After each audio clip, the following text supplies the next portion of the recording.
Most of our wide receivers have been an utter disaster this year and have been totally bitten by the injury bug. So there's too much to go through to waste time. All I ask is that you go down there, drop a like on this video, and subscribe to the channel to show your support.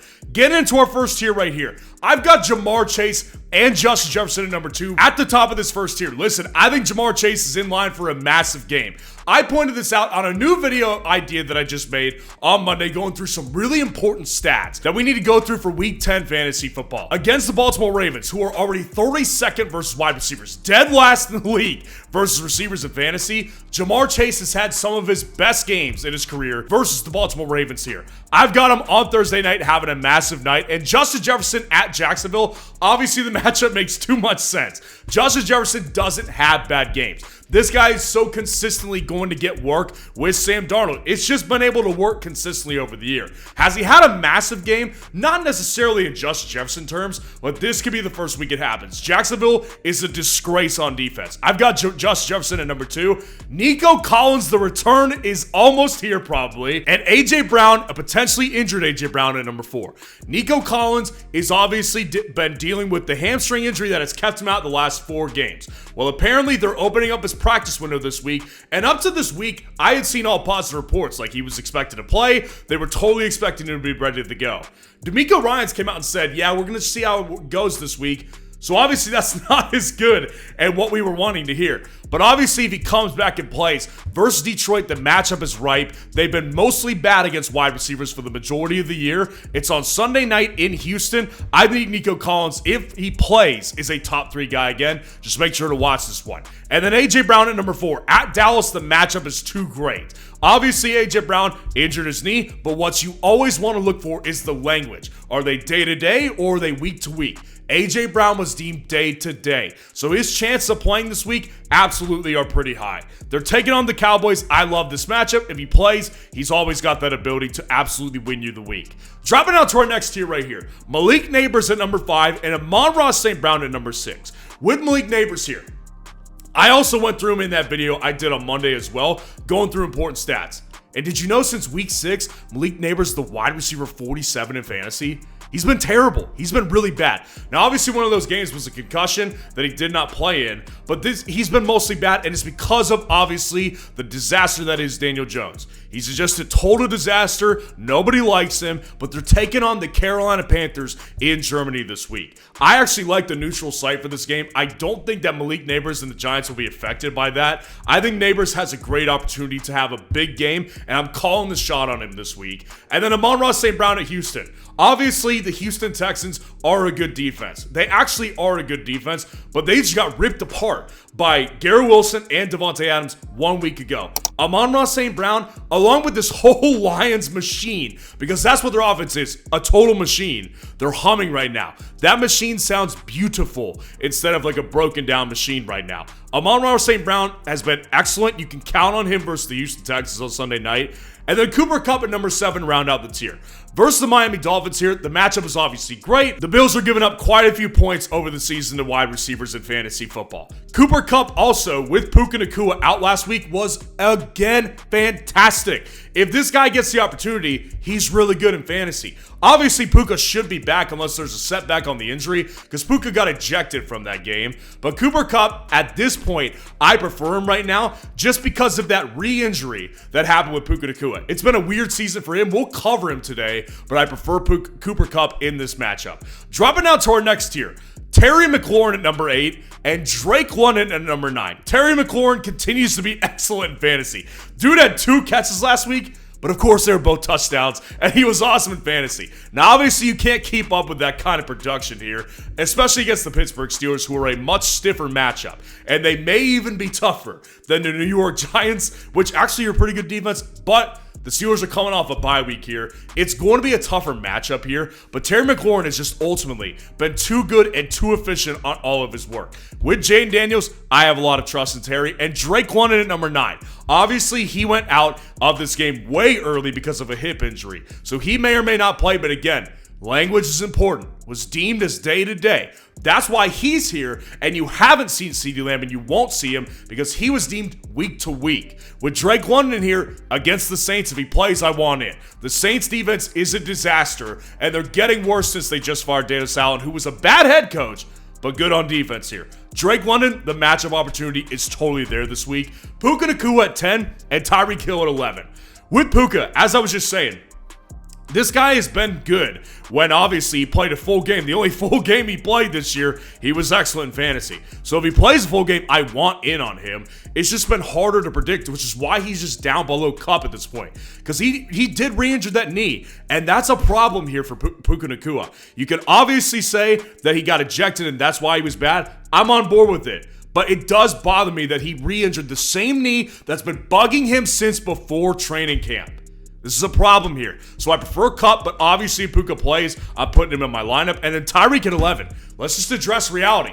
This guy has just been disappointing the entire year, basically, ever since week 1. He's been a major disappointment. He has not been bad when Tua has been back. He has not been a bad player. He almost had 100 yards receiving against the Bills. Just didn't get a big play, didn't get in the end zone here. But Tyreek Hill is still going to be a high upside play. At the Los Angeles Rams on Monday night, I don't particularly love this matchup, but obviously Tyreek is Tyreek. I can't put him in good conscience too much lower than this because I know he has the potential to go off any week. We'll just have to see if it ends up happening, but obviously I'd like to play this week to a certain extent. And then Garrett Wilson to round out the tier. Number 12 at Arizona. Garrett Wilson's been great. Obviously, I probably will have some people who don't like this ranking right here. I get it. Listen, Garrett Wilson's taking on a really tough matchup. At Arizona this week, Arizona, their defense has been low-key pretty good in fantasy. And especially against wide receivers. So, Garrett Wilson, I do like the way that things are looking. He definitely is the clear wide receiver 1 in New York at this point. But Garrett Wilson at the same time, I do get hesitant over this matchup. And I just don't think Aaron Rodgers, you can rely on him being that good that often in fantasy. So I think that maybe caps Garrett Wilson's potential upside this week a little bit. Dropping down to our next tier. At 13, Zay Flowers. And at 14, Deebo Samuel. Zay Flowers, I just went over him. This guy has been the wide receiver 6 since week 6. Excellent games. But of course, there still is that low floor because he doesn't always get the amount of targets that he gets sometimes. And also because he just sometimes gets a lot of those targets at or near the line of scrimmage. Versus Cincinnati, I like the matchup. I really think Zay's going to have another good week because this defense is weak. And the last time these two teams played, fireworks in fantasy football. So I want options in this matchup. And then Deebo Samuel at 14 here at Tampa Bay. Again, matchup should be really good. Deebo coming out of the bye week, I expect him to be more healthy than he was last week coming off pneumonia. So I do think that Deebo has a good opportunity this week. He just hasn't had the big game yet that I've been waiting for. So with Deebo Samuel, I just don't have tons of confidence in him hitting the big play, but I know the potential is always there. And Darnell Mooney at 15, finally getting some respect from me because I left him outside of the top 30. Last week, obviously, that was a major mistake because he's been excellent. This guy has been a legit nightmare in fantasy football. He's been excellent. Versus the New Orleans Saints this week in New Orleans. Again, I love the freaking matchup. This offense is rolling, man. Kirk Cousins obviously can support 2 wide receivers in fantasy, and Mooney's been excellent, man. So Darnell Mooney deserves his respect at number 15. I'm sorry I didn't give it to him last week. I feel bad about doing it because he was definitely deserving of top 30 at the very least last week. Now I'm maybe overcorrecting by having him at 15. I don't personally think I'm overcorrecting though. Rounding out the tier, T. Higgins at 16 and Devonta Smith at number 17. With T. Higgins here at the Baltimore Ravens, again, the matchup makes tons of sense. He also has had some of his best games, his most explosive performances versus the Ravens, including one that he just had a couple weeks ago. Obviously, does he play or does he not play? They're playing on Thursday, so they already had an estimated practice report that came out on Monday and said that he was not there. So he's already been out one day of this week. So maybe he plays, maybe he doesn't play. I'm just saying he's here because if he plays, I definitely want in on T. Higgins this week. And then with Devonta Smith, obviously A.J. Brown could be a factor here. If A.J. Brown misses, Devonta Smith is top 10. Without question. At the Dallas Cowboys, give me the matchup. The Cowboys are a disgrace. Their defense is a disgrace. Their team is a disgrace. I want to take advantage of the Cowboys right now. Devonta Smith also has been really good the past 2 weeks with A.J. Brown. You take away A.J. Brown, obviously the target share only goes up, and Devonta Smith slices up the Cowboys defense. So completely dependent on if A.J. plays or not. That's going to dictate whether he stays here at 17 or goes up to top 10 status, which he absolutely would if A.J. Brown misses. Dropping down to our next tier right here. Brian Thomas Jr. at 18 and Josh Downs at 19. A little deflated on both these guys this week. With Brian Thomas Jr., obviously I understand the injury was a factor in that game versus the Eagles, but he just was not involved enough. And again, maybe it's because he was injured. I don't like this matchup much better. Minnesota is not great against wide receivers, but the Jags are a failing team right now. They're not a sinking ship. They're already a sunken ship.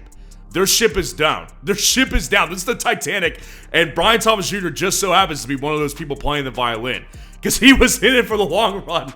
But Brian Thomas Jr., I obviously really like the player and I like the potential, which is what keeps him inside the top 20. But right now, I don't like the direction of this offense. I don't like Trevor Lawrence, and I don't like this injury that looks like it may be holding Brian Thomas Jr. back a little bit.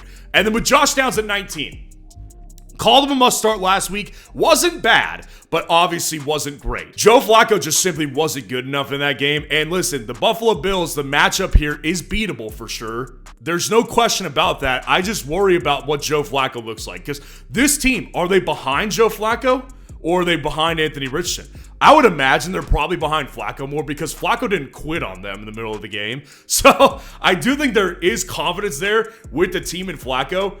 I just want to see it again because that was a disaster against the Minnesota Vikings. That was a disaster. So with Josh Downs here, I still like him the best in Indianapolis, but I've got him down here at number 19 because I don't know if I see the upside this week against Buffalo. And then Amari Cooper at 20 and George Pickens at 21. Amari, obviously the same matchup. Indianapolis is so beatable through the air. I love the matchup. It all depends on if he goes. Wrist injury kept him out of the game on Sunday. I don't know how much time he's going to miss. This game is so beatable if he ends up going. Amari Cooper, we just need to see what happens here because I don't really take that last week that he played as an indictment on him for the rest of the way. I think Amari Cooper will have a lot of good games, and I think this could be one of them, but obviously the injury could hamper him or it could keep him out entirely, so keep an eye on this one throughout the week. And then George Pickens at 21. At Washington, listen, the matchup's beatable. They're coming off a bye week here. I just don't trust Pickens yet entirely. He's still just not getting enough possession receiver throws to put him inside of like top 20, top 15 territory consistently. You need to hit big plays with Pickens, which obviously he's so good at making them happen if the ball is catchable, but it's not always something I'm going to rely on because I think Washington's defense is better than people think. So with Pickens here, I like him. I think he's better with Russ than he was with Justin Fields. And maybe it's a little too low, but I've got Pickens here at 21 because I don't always count on the target share always being there for like 10 targets a game, especially with some higher percentage throws that are closer to the line of scrimmage. He just doesn't get those as much. Dropping down to our next tier right here, DeAndre Hopkins at number 22 and Tank Dell at number 23. I know. Hopkins just went off versus the Tampa Bay Buccaneers. He looked awesome. DeAndre Hopkins is still a really good player because he runs excellent routes. But you know who's the best corner at sniffing these guys out? Pat Surtain. And that's his matchup versus Denver this week. Not a good matchup here. Hopkins is not a speed guy. This is a guy who's a good route runner, but he's playing a physical corner who matches good route runners at the receiver position. He's been the best this year at taking number ones away. So I love Hopkins. I think they will find ways to draw him up really good opportunities, but the matchup versus Surtain ultimately scares me off of putting him inside the top 15, which is where I probably would put him if he had a better matchup.